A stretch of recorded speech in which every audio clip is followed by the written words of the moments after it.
రాబోయే ఈ యొక్క పార్లమెంటరీలో కానీ మన సత్తా చాటకుంటే ఒకరేమో 400 సీట్లు వస్తే రాజ్యాంగాన్ని మారుస్తా అంటున్నాడు, ఇంకొక వ్యక్తి ఏమో మొత్తం అంబేద్కర్ భవనాలు అంబేద్కర్ విగ్రహాలను కూలగొడతాం అంటున్నారు.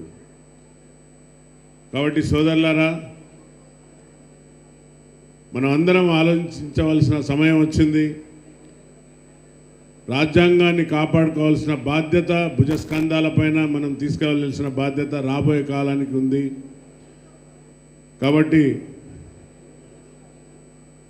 ఈ యొక్క వచ్చే పార్లమెంట్ ఎన్నికల్లో మనం మన యొక్క సత్తా చూపెట్టకుంటే మన పార్లమెంట్ నియోజకవర్గ ఇన్ఛార్జ్ ప్రకాష్ రెడ్డి గారు, అదేవిధంగా శాసనసభ్యులు కడియం శ్రీహరి అన్న గారు వేదికలించవలసిందిగా కోరుతున్నాను. ఒక గుంటనక్కలాగా మళ్ళీ తెలంగాణ ప్రజలను మోసం చేద్దామని అందరూ కూడబలుకొని కాంగ్రెస్ను ఏ విధంగా వెన్నుపోటు పొడవాలి, కాంగ్రెస్ ఇచ్చిన అన్ని హామీలన్నీ 6 గ్యారెంటీలు కావు, 6 గ్యారెంటీలు కావు, 6 మోసాలని ఒక ఐపీఎస్ మీ అందరికీ తెలుసు డాక్టర్ ఆర్ఎస్ ప్రవీణ్ కుమార్ అనే వ్యక్తి కూడా మేధావి అని మనం అందరం భావించినాం. తెలంగాణలో ఎడ్యుకేషన్ సిస్టమ్ మీద బాగా పనిచేసినామని నమ్మినాం. కానీ మళ్ళీ అక్కడికే వెళ్ళి ఆ సంకన చేరి కాంగ్రెస్ను వెన్నెత్తి పోడుతున్నాడు, కాంగ్రెస్ను ఏలెత్తి చూపుతున్నాడు. అన్నీ కాంగ్రెస్ ఇచ్చే హామీలన్నీ మోసపూరితమైన మాటలన్నీ అతను అవాకు చివాకులు పేలుతున్నాడు. కాబట్టి మీరందరూ ఆలోచించండి సోదరులారా. తెలంగాణ రాగానే కాంగ్రెస్ రాగానే కరెంటు కష్టాలు అలాగే రైతు కష్టాలు వచ్చినాయని అసత్య ప్రచారాలు చేస్తున్నారు. మనం వచ్చిందే డిసెంబర్లో. ఈ డిసెంబర్ మాసంలో మీ అందరికీ తెలుసు వర్షాలు పడతాయా.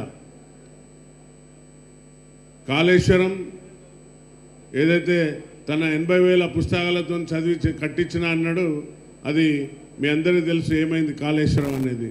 అది ఒక ఏటీఎం మిషన్ లాగా పనిచేస్తుంది వారికి, పార్టీకి తప్ప, ఆ యొక్క కుటుంబానికి జేబులు నింపింది తప్ప తెలంగాణ రైతుల యొక్క ఆశయాలను, రైతుల యొక్క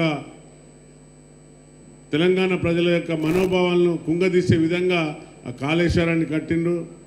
ఒకరేమో అమెరికాలో చదివి వచ్చిన మేధావి, అవి చిన్న పగుళ్ళు, ఆ పగుళ్ళకు ఏముంటుంది, ఆ పగుళ్ళల్లో కొంచెం సరిచేసి కాపర్ డ్యామ్ కట్టాలి అంటున్నాడు. కాపర్ డ్యామ్ కట్టి నీళ్ళు ఎత్తిపోయాలన్నారు. మరి డిసెంబర్ వరకు వాళ్ళే రాజ్యాధికారంలో ఉన్నారు. మరి డిసెంబర్ వరకు చేయవలసిన పని వాళ్ళ పని ఎందుకు చేయలేదని నేను సూటిగా క్వశ్చన్ చేస్తున్నా.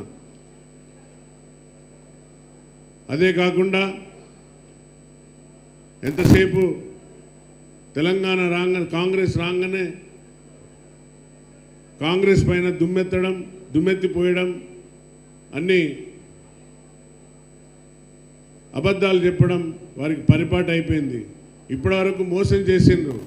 ఉద్యోగాలు ఇస్తామని చెప్పారు, నీళ్లు నిధులు నియామకాలని చెప్పి ఉద్యోగాలు రాగానే కాంగ్రెస్ ప్రభుత్వం రాగానే మీరు అందరు చూశారు.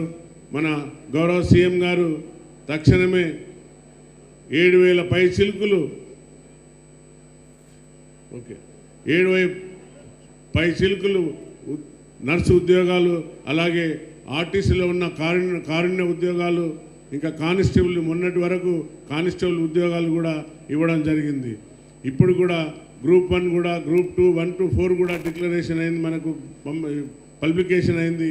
కాబట్టి సోదరులారా ఆలోచించండి. ఈసారి కానీ ఈ పార్లమెంటరీ ఎలక్షన్లో మన సోదరి డాక్టర్ కావ్య గారిని కానీ మనం అత్యధిక మెజార్టీతో గెలిపించుకోలేకపోతే మాత్రం మనం వెనుకబడిపోతాం. తప్పనిసరిగా మనం అందరం చేయి కలిపి ముందుకు వెళ్ళిన బాధ్యత ఉన్నది. ఈ బీజేపీ దుష్ట పాలన మనం చూస్తున్నాం. మణిపూర్ కానివ్వండి, ఎంత ఘోరాలు జరుగుతున్నాయి. కాబట్టి సోదరులారా, ఆలోచించండి. ఆలోచించి బడుగు బలహీన వర్గాలను కాపాడాలి అంటే ఒక కాంగ్రెస్ వల్లనే సాధ్యమవుతుంది. రాహుల్ గాంధీ ఏదైతే చేశారో కాశ్మీర్ టు కన్యాకుమారి టు కాశ్మీర్ వరకు న్యాయ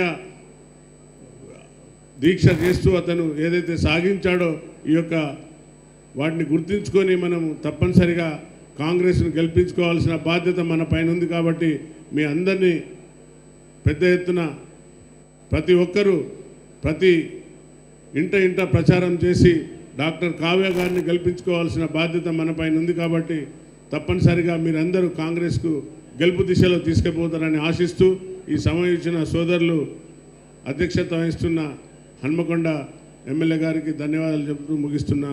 జై హింద్, జై కాంగ్రెస్.